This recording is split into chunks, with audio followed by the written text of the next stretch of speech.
My name is Dr. Cassandra Cross, and I'm a professor in QUT's School of Justice.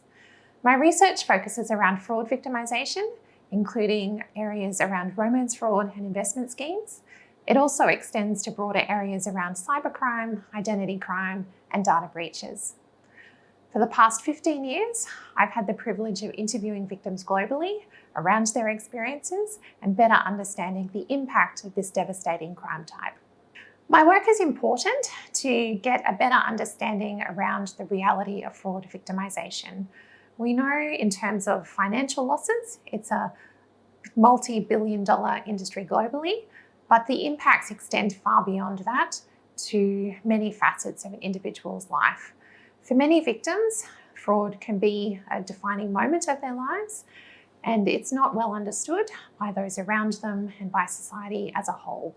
It's really important to challenge some of the myths and stereotypes around who becomes a victim and how it occurs, to improve support for victims moving into the future.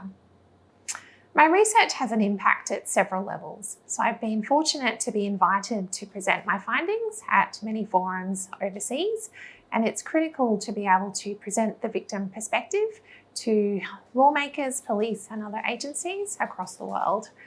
I've also had an impact at a community level, where I speak often at different forums, where it's really important to start conversations about fraud victimisation and to give people a better understanding of how it actually occurs and the impacts. I've also had an impact around government policy at a state and federal level, where I write submissions to a number of different government inquiries, and my recommendations have been taken up by government in several instances. The ongoing drive behind my research is to improve the situation for fraud victims. Fraud is increasing globally, and the number of victims is increasing every year.